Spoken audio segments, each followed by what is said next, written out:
चलिए शुरू करते हैं। सबसे पहले आप अपनी आंखें बंद करें। अब आप अपने आप को बादलों की धरती पर देखें। इस बादलों की धरती पर बहुत शांति है। आपके पैरों के नीचे सफेद बादल और आसपास सफेद प्रकाश है। यहाँ आसपास आपको कुछ फरिश्ते दिखाई दे रहे हैं। इस वक्त आप बादलों की धरती पर आगे आगे बढ़ रही हैं। इस दुनिया में बहुत शांति है। आपके आसपास बहुत सारे फरिश्ते सफेद लाइट की बॉडी में उड़ रहे हैं। इन फरिश्तों में से एक फरिश्ता आपके पास आती है। आओ बहन, हम बहुत समय से आपका ही इंतजार कर रहे थे। मेरा? लेकिन मैं तो आपको जानती तक नहीं। भले ही आप हमें नहीं जानती, लेकिन हम सभी आत्माएं आपको जानती है। आप भी हमारी ही तरह एक दिव्य आत्मा हो। मैं दिव्य आत्मा? लेकिन मैं तो अपने धरती के जीवन में फंसी हुई हूँ, बहुत से दुखों में। फिर मैं दिव्य आत्मा कैसे हो सकती हूँ? बहन, उसी दुख के कारण ही आपने भगवान की शक्ति से जुड़ने की इच्छा जताई और उसी इच्छा के चलते आपने भगवान से योग लगाने का प्रयास किया और उसी प्रयास की वजह से आज आप इस भगवान के लोक तक पहुंच पाई है। हाँ, ये बात तो सच है, लेकिन ये तो सिर्फ मेरी इमेजिनेशन है। अच्छा, तो फिर ये बताओ कि धरती पर कितनी ऐसी आत्माएं हैं जो इस भगवान के लोक को इमेजिन कर पाती हैं? वहाँ धरती पर तो सब अपने दुखों में ही फंसे हैं, तो भगवान के इस लोक को इमेजिन भी कैसे करेंगे? हाँ, लेकिन आप तो कर रही हो ना। और ये तो आप जान चुकी हो कि जिसके बारे में आप ज्यादा सोचते हो वही आप अपने जीवन में अट्रैक्ट करते हो। तो जितना ज्यादा आप इस भगवान के लोक के बारे में सोचते हो, उतना ज्यादा आप भगवान की इस दुनिया को अपने पास आकर्षित करते हैं और भगवान की इस दुनिया की शक्ति को भी अपने पास आकर्षित करते हैं। लेकिन ये तो मैं खुद सोच रही हूँ ना।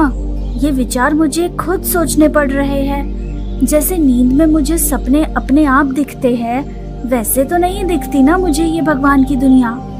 बहन, धरती के जीवन में रहते रहते आपकी सोच सीमित हो गई थी और आप उस जीवन के सीमित विचारों के कारण उस सीमितता को ही आकर्षित कर रहे थे। तो संस्कार भी वैसे ही बने। जब आप बार बार भगवान की इस दुनिया के बारे में सोचोगे, तो आप बार बार भगवान की दुनिया के विचारों से दिव्य संस्कारों को आकर्षित करोगे।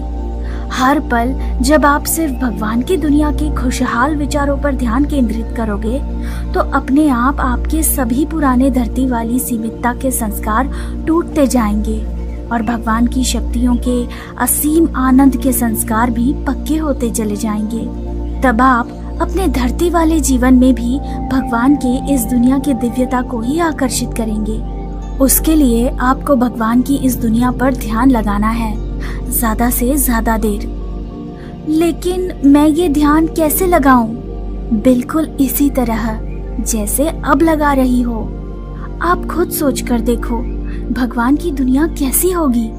सब खुश है, सभी के पास सभी प्रकार की सिद्धियां और शक्तियां हैं। जो चाहिए सब कुछ बस संकल्प से प्रकट हो जाता है।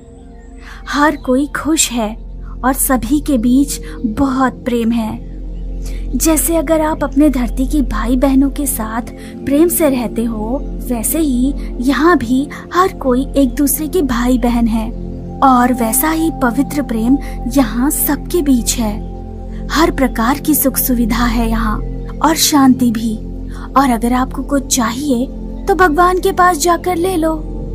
भगवान के पास जाकर ले लो, लेकिन कैसे? चलो, मैं आपको ले चलती हूँ।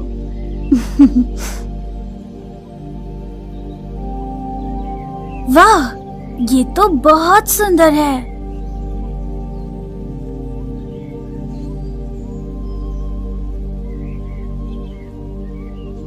बाबा देखो, हमारी दुनिया में एक और दिव्यात्मा लौट आई है। आओ बच्ची, आखिर वो समय आ ही गया जब तुम वापस अपने घर लौट आई। मेरा घर? हाँ बच्ची, इस वक्त तुम सूक्ष्म वतन में हो। चलो अब हम अपना ये फरिश्ता शरीर छोड़कर बीज रूप लेकर परमधाम में चलते हैं। वाह बाबा, मैं तो पॉइंट ऑफ लाइट बन गई, बिल्कुल आपकी तरह। हाँ बच्ची, चलो अब हम शिव बाबा के पास चलते हैं।